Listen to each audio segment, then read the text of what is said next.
on va essayer de conclure cette série de messages ce matin. Très rapidement, pour vous rappeler, la semaine dernière, on a montré la différence qu'il y avait entre la réaction de Pierre et la réaction de Jésus. L'un avait prié, l'autre avait dormi. L'un a réagi charnellement, l'autre a réagi spirituellement. Okay? On a vu ensemble que il peut y avoir des conséquences lorsqu'on cesse de prier. Lorsqu'on cesse de prier, la chair reprend le dessus. Et lorsque la chair reprend le dessus, bien souvent on prend des décisions qui ne sont pas dans la volonté de Dieu. Donc on doit veiller et prier. On a vu ensemble que certaines fois, on pense même bien faire. Certaines fois, on a envie d'aider Dieu. Mais pourtant, on l'aide pas, on fait qu'aggraver la situation. C'est ce que Pierre a voulu faire. Quand Pierre réagit, certes, c'est charnel, mais le fond, il est quand même bon. Il voulait aider le Seigneur. Okay? Mais seulement, il n'a pas été capable de discerner la volonté du Seigneur. Il a fait des choses qui n'étaient pas dans sa volonté. Le Seigneur a dit, veillez et priez, au moins pour deux raisons. Premièrement, parce qu'il est dit qu'il reviendra. Amen. Il va revenir. Hein. Nous, on n'est pas là pour rien. On attend son retour. Il va revenir pourquoi? Pour chercher son Église, chercher l'épouse, chercher ceux qui auront cru en lui, qui auront gardé la foi, qui auront combattu le combat jusqu'au bout.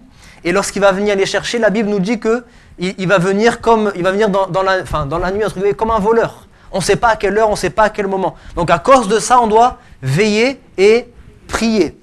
À cause de ça, on doit veiller parce qu'on ne sait pas quand est-ce que le Seigneur reviendra. Amen. Et puis on doit veiller et prier aussi parce que nous avons un adversaire, le diable, un lion rugissant qui tourne autour de sa proie, qui cherche qui il dévorera. La Bible nous dit il cherche une occasion favorable. Même lorsqu'il fuit, il ne fuit pas définitivement. Il s'éloigne un temps, il cherche une occasion favorable. Et l'occasion favorable, c'est au moment où on dort. C'est au moment où on ne veille plus. L'occasion favorable, c'est quand on n'est plus là à lutter. C'est quand on n'est plus là à veiller. Donc il a dit, le Seigneur, veillez et prier. Ça, c'est ce qu'on a vu la semaine dernière. Et je voudrais juste terminer sur ce point avec un petit conseil, tout simplement. Puisque nous nous connaissons, je ne cesse de dire depuis plusieurs semaines que nous avons à regarder à nous-mêmes plutôt qu'aux autres. Parce que moi, je me connais et je ne vous connais pas vous. Ou si je vous connais, je vous connais qu'en partie. Mais moi, je me connais.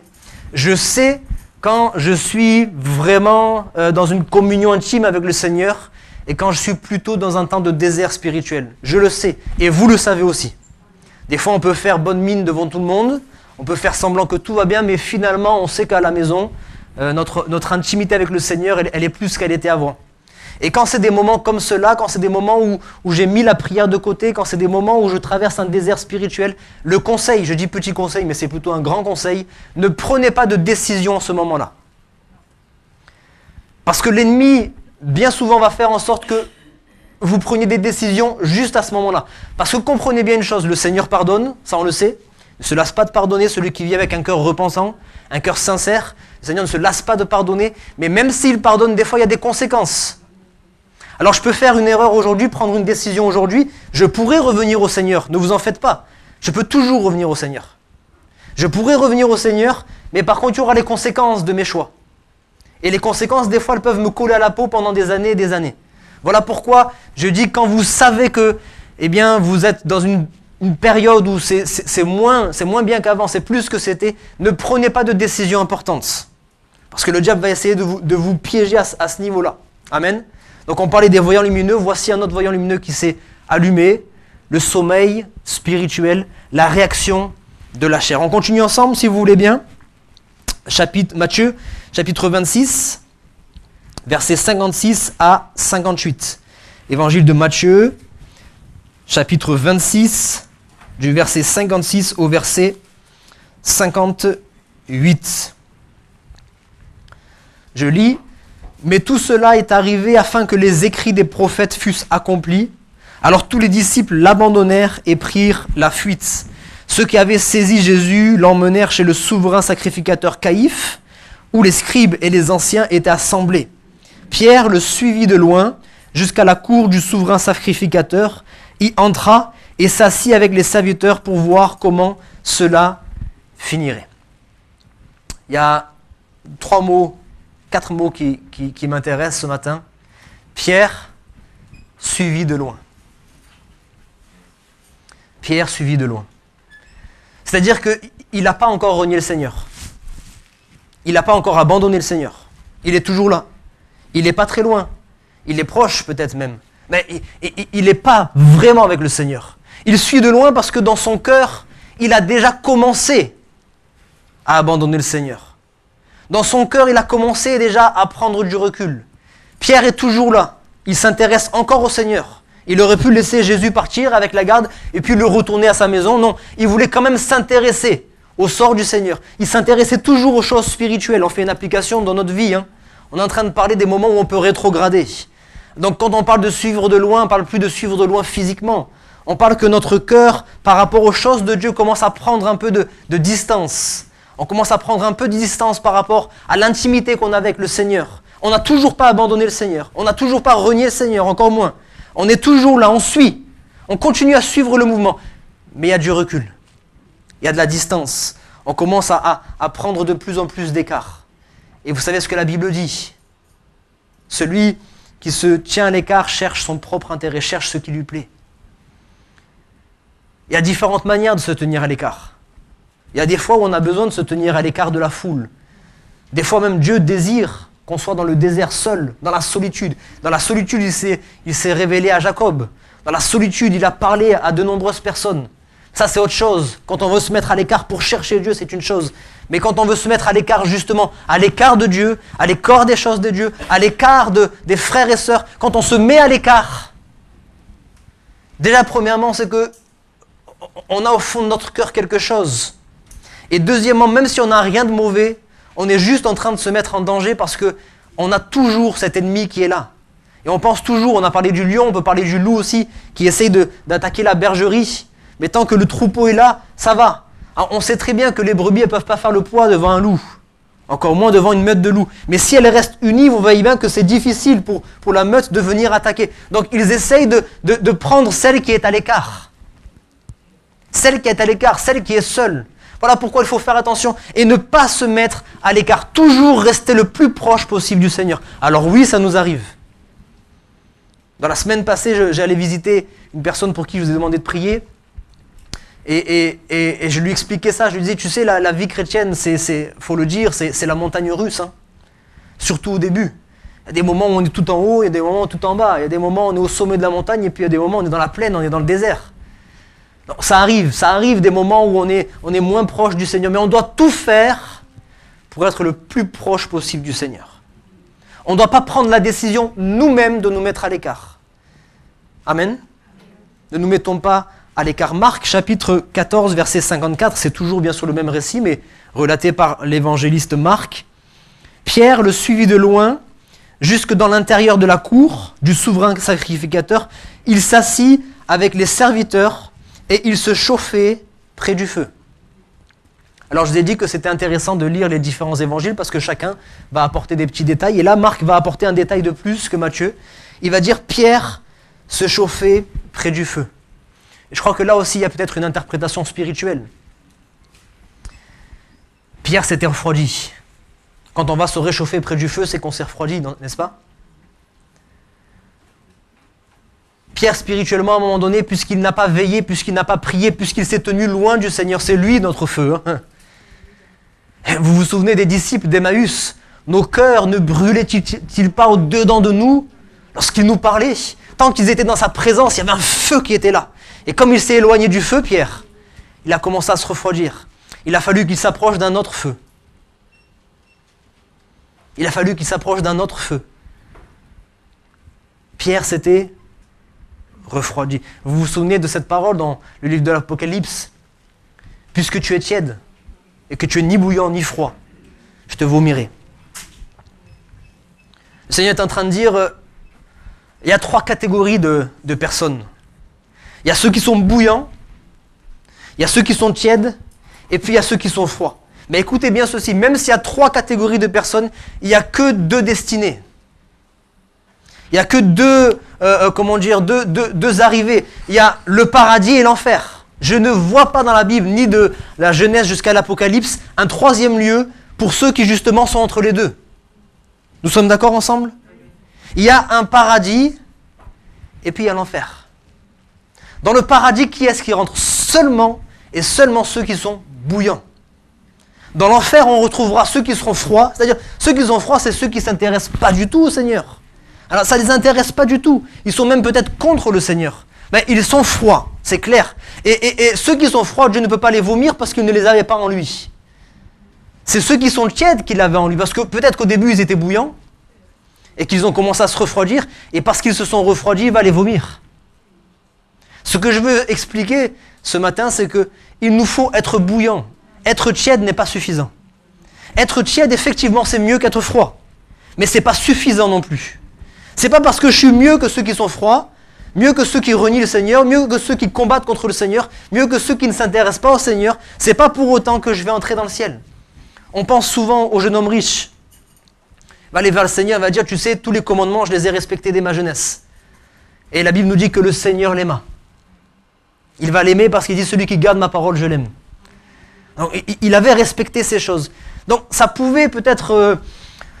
en mettre plein la vue aux religieux, mais le Seigneur Jésus connaissait les cœurs.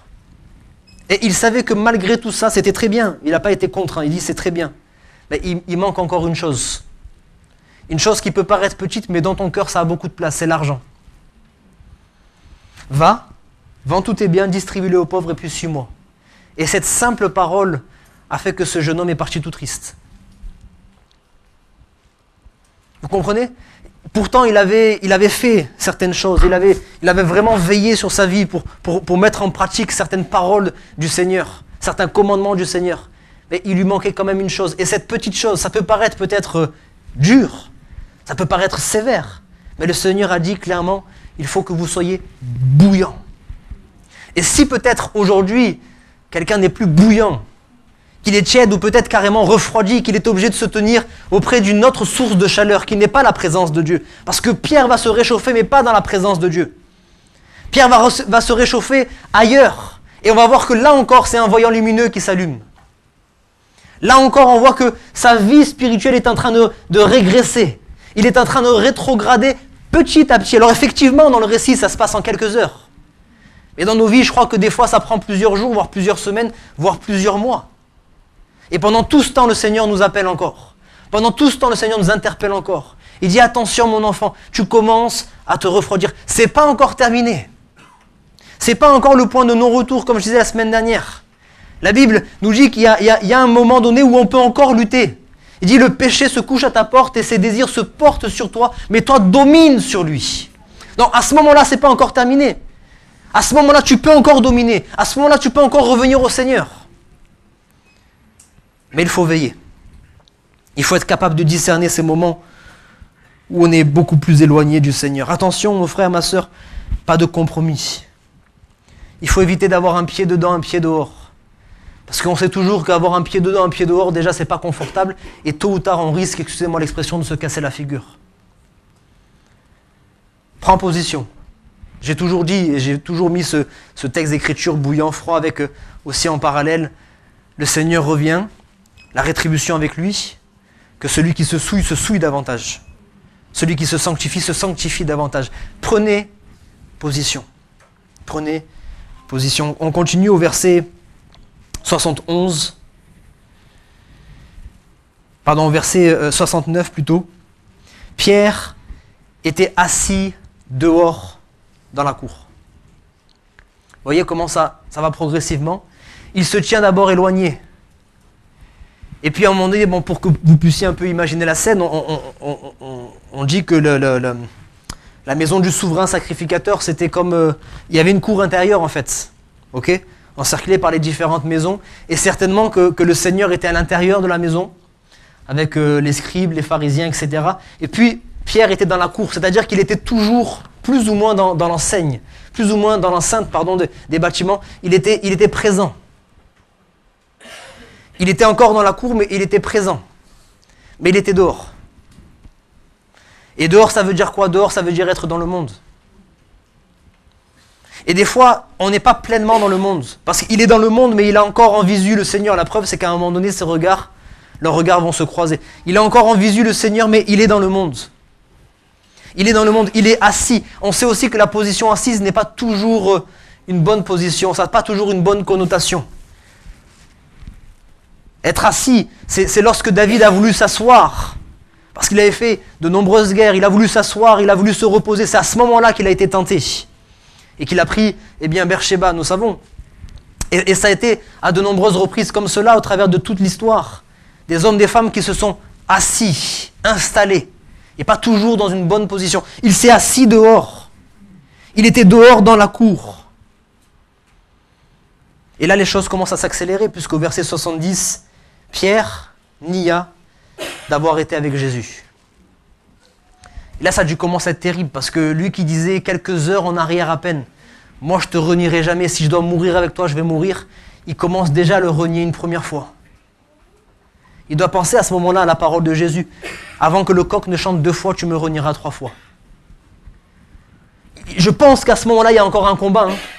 Il y a encore un combat. Mais au verset 70, il dit donc, pour la première fois, Pierre nia d'avoir été avec Jésus. Je voudrais dire quelque chose, bien aimé, lorsque vous allez commencer à vous tenir à l'extérieur, un pied dedans, un pied dehors, il y a un moment donné où obligatoirement ça va vous demander de prendre position. Parce que vos centres d'intérêt vont changer. Vos fréquentations vont changer. Et puisque vos fréquentations vont changer, à un moment donné, il va falloir prendre position, soit pour Christ, soit sans Christ. C'est pas encore forcément que là, vous allez jurer que vous n'êtes pas chrétien, vous allez jurer que vous ne connaissez pas Jésus, etc. Mais pour l'instant, ne serait-ce que dans vos actes, dans votre manière de faire déjà, vous allez commencer à prendre position sans Christ. Et c'est là où ça commence à s'accélérer.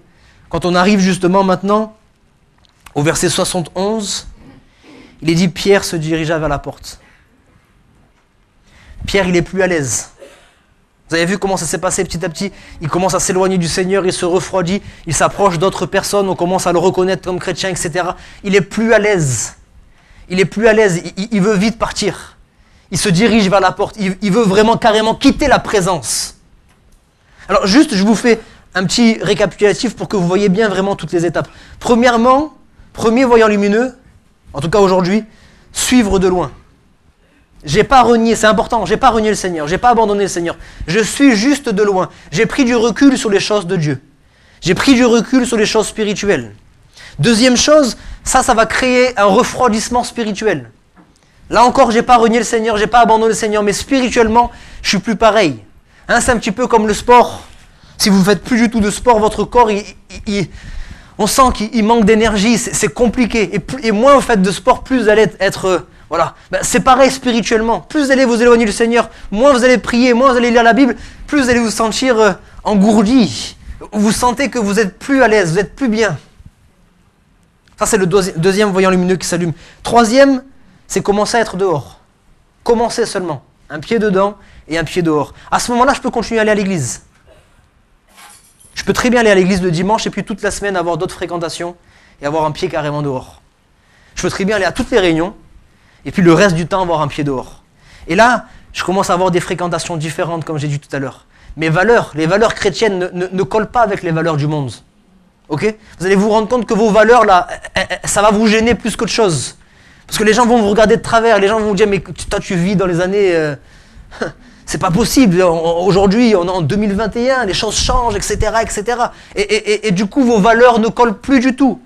Et à un moment donné ou à un autre, soit vous allez revenir à Christ, soit pour pouvoir plaire, à un moment donné un minimum, à vos nouvelles fréquentations, vous allez devoir faire le compromis. Ça c'est encore un voyant lumineux qui s'allume. Et puis on finit carrément par quitter la présence du Seigneur parce que après on est mal à l'aise. Et ça c'est ce qui est le plus difficile, c'est que normalement dans l'église, je dis bien normalement, parce que ça peut arriver, normalement dans l'église vous ne serez pas jugé parce que vous avez péché, parce que vous avez fait telle ou telle autre chose. Et si ça arrive, parce que je sais que ça peut arriver, que Dieu nous pardonne tous. Mais normalement dans l'église c'est bien le lieu où on ne va pas être jugé parce qu'on a péché. Ok ? On est censé s'aimer les uns les autres, on est censé se pardonner les uns les autres, on est censé s'exhorter les uns les autres. Mais je peux comprendre que même si personne ne vous juge, quand vous serez dans des situations comme cela, vous allez venir à l'église déjà avec une prédisposition. Le moindre regard, ce sera un regard de jugement, alors que pas du tout. On vous regarde de loin, peut-être on ne vous reconnaît pas avec le masque, on insiste, et puis il doit savoir ce que j'ai fait, il doit savoir ma situation, etc. etc. Et donc du coup, voilà, on se braque. On en rigole aujourd'hui tant qu'on n'y est pas, mais quand on est dans la situation, c'est vraiment terrible. C'est vraiment terrible. Et le moindre petit truc, on se sent jugé. Parce qu'on n'est plus à l'aise dans la présence de Dieu. On sait au fond de nous qu'on n'est pas sincère avec Dieu. On sait qu'on n'est pas sincère. Donc puisqu'on n'est pas à l'aise, on va faire en sorte de pouvoir s'éloigner du Seigneur de plus en plus. Alors attention, frères et sœurs, attention encore à un voyant lumineux qui s'allume. Je vais essayer d'aller un peu plus vite pour pouvoir clôturer ce matin. Au verset 72, Pierre nia à nouveau avec serment. Il s'enfonce encore plus. Maintenant, il va aller jusqu'à promettre qu'il ne connaît pas le Seigneur. Au début, c'était juste, il a essayé d'esquiver un petit peu, vous voyez. Quand il a nié, il a essayé d'esquiver un peu la question. Mais là, on lui pose la question une deuxième fois. Est-ce que tu es avec le Seigneur? Est-ce que tu as connu le Seigneur? Il dit non. Il va faire des serments. Il va promettre qu'il ne connaît pas le Seigneur. Il s'enfonce de plus en plus. Au verset 73, ceux qui étaient là, lui dirent, ton langage te fait reconnaître. Et Marc va dire dans le chapitre 14, verset 70, ton langage est semblable au leur. Voilà tout le piège, frères et sœurs, écoutez bien ceci. C'est que je peux avoir renié le Seigneur dans mon cœur, et pourtant pendant un temps encore, je garde le vocabulaire de Dieu. Je garde le langage chrétien. Je garde quelques expressions chrétiennes. Je garde quelques habitudes chrétiennes. J'ai gardé l'apparence. J'ai gardé le langage. Et mon langage me fait reconnaître à l'extérieur. Je dis heureusement. C'est ça aussi notre témoignage. Des fois, malheureusement, c'est quand on rétrograde qu'on se rend compte qu'on avait un bon témoignage. Parce que Pierre, il est reconnu à cause de ça. C'est comme ça que ça s'est passé à Antioche, je vous l'ai souvent dit. On les a vus vivre, on les a entendus, etc. Dis, mais eux, c'est des chrétiens. Ils nous font penser à Christ. C'est ça le témoignage, en fait. Et des fois, quand on rétrograde, on se rend compte aussi qu'effectivement, dans le monde, ils savent qu'on est chrétien, même si on ne l'a pas dit. Et là, c'est ce qui va se passer. On va le reconnaître. Et là, il faut faire attention. J'ai cité dernièrement 2 versets que je cite simplement, ne cherchez pas. Matthieu chapitre 15, verset 8. Ce peuple m'honore des lèvres, mais son cœur est éloigné de moi. Et puis j'ai cité aussi 2 Timothée, chapitre 3, verset 5. Ayant l'apparence de la piété, mais reniant ce qui en fait la force. Et je crois que là, le contexte de Pierre, c'est une application pratique vraiment pour ces 2 versets. C'est une application pratique pour ces 2 versets. Ce peuple m'honore des lèvres. À ce moment-là, Pierre peut-être qu'il continuait, il pouvait peut-être honorer des lèvres le Seigneur. Il avait encore un langage chrétien. On te reconnaît à ton langage. Dans certaines versions, on te reconnaît à ton accent, parce qu'il y avait un accent galiléen. Puisque Jésus venait de Galilée, il se dit, certainement qu'il était avec Jésus. On te reconnaît. Il y a quelque chose en toi, on sait que toi, tu dois être chrétien. Donc, il honore des lèvres, mais son cœur est éloigné. On l'a vu, Pierre, suivi de loin. Il était éloigné. Oui, à ce moment-là, il avait encore l'apparence de la piété. Il avait encore une certaine apparence, mais à ce moment-là, il en avait renié ce qui en fait la force. Il avait renié carrément Jésus-Christ.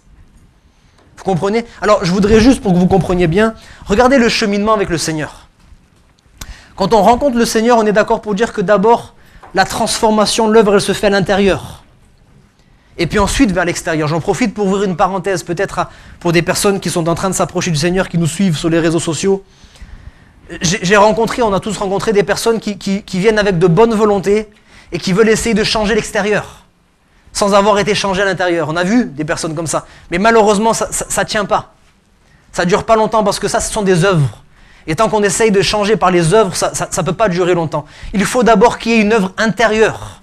Il faut qu'il y ait ce qu'on appelle la nouvelle naissance. C'est-à-dire que notre ancienne vie soit crucifiée, qu'elle soit morte à la croix avec Jésus-Christ et qu'on naisse de nouveau. Que ce soit une nouvelle vie. Et c'est cette nouvelle vie qui va commencer à se voir plus tard vers l'extérieur. On est d'accord? Ça se passe de l'intérieur vers l'extérieur. Donc qu'est-ce qui se passe? Je peux vraiment faire une expérience véritable aujourd'hui. Je prie pour que ce soit le cas de quelqu'un. Amen, on espère. Hein? Quelqu'un va faire une expérience aujourd'hui, va dire « Seigneur Jésus, je te reçois comme mon sauveur et mon Seigneur ». Est-ce qu'à partir d'aujourd'hui, il n'y a plus aucun gros mot qui va sortir de sa bouche? Est-ce qu'à partir d'aujourd'hui, toutes ses habitudes vont changer? Non. Il y a pendant un certain laps de temps, on essaye le plus court possible, mais pendant un certain laps de temps, on a encore des réflexes, on a encore des paroles, on a encore un vocabulaire, on a encore des expressions qui viennent du monde. N'est-ce pas? Pourtant, dans le cœur, on a déjà reçu le Seigneur. Alléluia. Mais quand on va rétrograder, c'est exactement le même chemin. Ça commence d'abord à l'intérieur et ça va jusqu'à l'extérieur. C'est-à-dire que dans mon cœur, je peux avoir renié le Seigneur vraiment. Dans mon cœur, c'est fait. Mais encore pour un laps de temps, je continue à garder un vocabulaire chrétien, je continue à garder des expressions chrétiennes, je continue à garder certaines choses. On a vu, c'est terrible, hein. Moi j'ai vu des personnes même se moquer en disant « mais moi je parle encore en langue ». Pourtant j'ai renié le Seigneur. Parce qu'une fois qu'on a parlé en langue pendant des années et des années et des années, après ça peut devenir un automatisme. Voilà pourquoi nous aussi qui sommes là, on doit faire attention. De ne pas faire les choses par religiosité. Est-ce que quand je parle en langue aujourd'hui encore, c'est la même communion avec le Saint-Esprit que j'avais autrefois quand j'ai été baptisé du Saint-Esprit? Ou est-ce que maintenant c'est plus que l'extérieur? Quand je parle en langue, est-ce que je sens encore l'Esprit qui est là, au-dedans de moi, et qui agit? Alléluia. Il y en a qui ont quitté, qui ont renié le Seigneur, qui peuvent parler en langue par exemple. Parce qu'il y a un certain laps de temps encore, avant que ça passe de l'intérieur vers l'extérieur. Et c'est ce qui s'est passé pour Pierre. On te reconnaît à ton langage. J'avance un petit peu au verset 74. Pierre se mit à faire des imprécations et à jurer « Je ne connais pas cet homme ». Troisième fois, à ce moment-là, le coq chante. Et là, il a dû se souvenir de la parole du Seigneur. Ça a dû être terrible. Hein. Rien que d'en parler, j'ai les frissons parce que j'essaie de m'imaginer dans le... Ça a dû être terrible. Parce que Pierre, on l'a dit, on a beau lui reprocher certaines choses, c'est quelqu'un de sincère. Pierre, c'est quelqu'un d'entier, c'est quelqu'un de vrai. Quand il dit qu'il est prêt à tout pour le Seigneur, c'est vrai, il est sincère. Seulement, il n'avait pas compris que la chair était faible. Il n'avait pas compris qu'entre ce qu'il désirait, ce qu'il avait dans son cœur et ce qu'il était capable de mettre en pratique, il y avait des fois un fossé. Donc il va faire des imprécations, dire « Je ne connais pas cet homme ». Et puis le coq chante, il a dû se rappeler, il a dû se dire « Le Seigneur avait raison ». La Bible nous dit que les regards du Seigneur et de Pierre vont se croiser. Et ce qui a dû être le plus terrible, je pense, hein, ça vous allez être d'accord avec moi, ce qui a dû être le plus terrible, c'est que quand il a rencontré le regard du Seigneur, c'était un regard d'amour. Si à ce moment-là, le Seigneur l'avait regardé avec dédain en quoi, peut-être que ce serait mieux passé. Ça vous est pas arrivé quand nos parents... Bon, ma maman elle est là ce matin, je peux donner ce témoignage. Avant, elle a élevé seule trois garçons hein, dans un quartier, donc bon, on n'a pas fait que des belles choses. Mais ça va, j'étais quand même plus ou moins sage, ça va maman? Ouais. Alors, je faisais des choses qui n'étaient pas très bien des fois, et bon, elle criait, elle m'engueulait, etc. Je me souviens d'un jour, parce que là, j'étais en train de dépasser les bornes. Là, j'étais en train de faire n'importe quoi, les fréquentations, etc., etc. Je suis rentré, elle avait appris une chose que j'avais faite, elle ne m'a même pas parlé. Elle ne m'a pas adressé la parole, elle ne m'a pas regardé. Elle a dit, tu peux aller dans ta chambre. Et pendant, je sais pas, moi j'ai eu l'impression que ça a duré des mois, elle m'a dit que c'était pas longtemps, mais j'ai eu l'impression que ça a duré des mois. Elle m'appelait juste pour dire, c'est bon, tu peux venir manger. Je mangeais pas un bruit à table, juste les couverts. J'étais devant ma mère, pas un bruit à table. Allez, tu peux retourner dans ta chambre. Et chaque jour comme ça. Le matin, je me levais, bonjour maman. Rien du tout. Le mal que ça m'a fait. J'ai dit, là, je l'ai blessé. Là, c'est autre chose. Là, j'ai passé un autre niveau. Et c'est ça qui a permis que je revienne sur le droit chemin. Et à ce moment-là, Pierre, il croise les regards du Seigneur et c'est un regard plein d'amour, plein de compassion pour dire, Pierre, je savais déjà. Toi, tu es déçu de toi-même, mais moi, je ne suis pas déçu parce que je savais déjà. Et je voudrais dire, pour terminer, ce qui est très important, simplement, au verset 75, étant sorti, il pleura amèrement, et Marc dit au chapitre 14, verset 72, en y réfléchissant, il pleurait. Et c'est ce petit détail qui va faire que plus tard, Pierre va pouvoir être restauré, parce que je voudrais qu'on parle de ça dans les prochaines semaines. Être restauré, être relevé, revenir au Seigneur. C'est parce que justement, il pleura. À ce moment-là précis, l'orgueil de Pierre est brisé. À ce moment-là précis, il est en train de réaliser que c'est vrai, il pouvait dire plein de choses, mais en fait, c'était un être faible, comme nous tous. Et c'est parce qu'il pleura amèrement, parce qu'au moment où il a renié le Seigneur, il ne l'a pas fait avec orgueil. On voit bien que Pierre, c'est pas bon, mais de toute façon, j'ai pas besoin de Jésus, je vais continuer ma vie tranquillement. À ce moment-là, il y a des remords, à ce moment-là, il y a des regrets, à ce moment-là, il y a la honte qui est là. Et il est complètement brisé. C'est parce qu'il est brisé et qu'il pleure amèrement que plus tard, le Seigneur va pouvoir le relever. Il y a deux autres versets qui sont en dehors de cet événement et qui vont parler aussi du fait de rétrograder. Je vous les cite simplement très rapidement. Marc chapitre 16, verset 11 et verset 13. Il est question de l'incrédulité. Jésus est mort, Il est ressuscité, plusieurs l'ont vu, des femmes, les femmes qui allaient avec le Seigneur comme Marie, etc. Et puis les disciples d'Emmaüs, ils vont venir vers les apôtres pour leur dire, on a vu le Seigneur. Et tous, dont Pierre, étaient incrédules, ils n'ont pas cru. Parce que lorsqu'on s'éloigne du Seigneur, encore un autre voyant qui s'allume, c'est l'incrédulité. Finalement, on n'arrive plus à croire. Et attention, j'insiste bien, juste pour terminer si vous me permettez.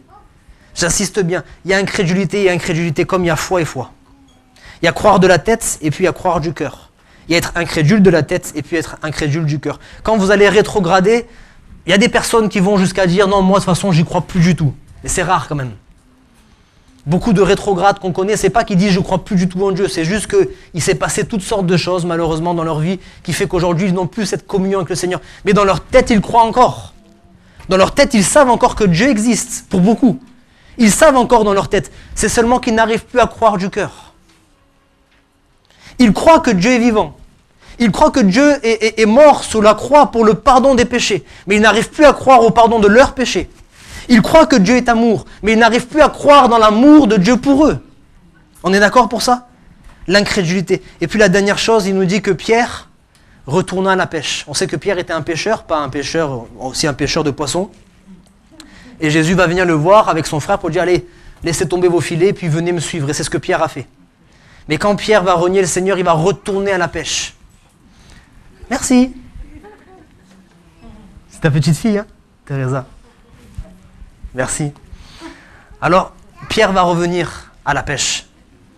Pierre va revenir à la pêche. On termine avec ça. Quand on rétrograde, quand on renie le Seigneur, on finit par retourner à notre ancienne vie. On finit par revenir à ce qu'on avait vomi. On finit par vivre à nouveau comme on le faisait autrefois. Mais on va voir dans les prochaines semaines, Dieu voulant, que Pierre va être restauré. Alléluia, vous savez ça. Pierre, on le retrouve après dans le livre des Actes, c'est pas sa fin, hein, Pierre. Lui, à ce moment-là, il croit que c'est terminé. Mais on va le retrouver dans le livre des Actes, quelques temps plus tard, 40 jours plus tard à peu près 40 jours plus tard, où il va prêcher, et puis 3000 personnes vont se convertir. Le Seigneur va l'utiliser à nouveau. Alléluia. Donc c'est possible de revenir à Dieu. Je parle à quelqu'un ce matin peut-être qui n'a pas encore complètement renié le Seigneur, mais qui se reconnaît dans un de ses voyants lumineux. Et c'est pas encore trop tard, c'est le moment de revenir au Seigneur. Alléluia. Et peut-être que, je ne sais pas, sur les réseaux sociaux, quelqu'un peut nous écouter et puis avoir abandonné complètement le Seigneur. Et je prie vraiment pour que cette personne puisse revenir pleinement à Dieu. Accepter à nouveau le pardon de Dieu, accepter à nouveau l'amour de Dieu. Alléluia. Vous voulez bien qu'on termine par la prière? Je vais prier, mais nous allons tous prier ensemble, justement pour que ces choses qu'on a entendues ces dernières semaines puissent être vraiment utiles pour nos vies, mais aussi utiles pour toutes les personnes que nous connaissons dans notre entourage qui ont besoin d'entendre ça. Que ça puisse être vraiment une parole vraiment pour encourager, une parole qui va faire revenir les fils prodigues, une parole qui va relever ceux qui se sont égarés, qui sont tombés. On veut prier ensemble ce matin. Seigneur, nous te remercions pour ton amour, effectivement. Ton amour inconditionnel. Toi, tu n'aimes pas, Seigneur, selon nos œuvres, selon nos actes, selon notre mérite, mais tu nous aimes d'un amour inconditionnel. Tu nous as toujours aimés et tu nous aimeras toujours. Il n'y a rien qui nous séparera de ton amour, dit ta parole. Mais Seigneur, nous voulons, c'est vrai, ce matin, d'abord pour nous-mêmes, chacun pour nos propres vies, sonder nos cœurs. Regarder à nos vies, Seigneur, pour voir s'il n'y a pas des choses, Seigneur, que nous avions autrefois et que nous avons perdues dans notre intimité avec toi.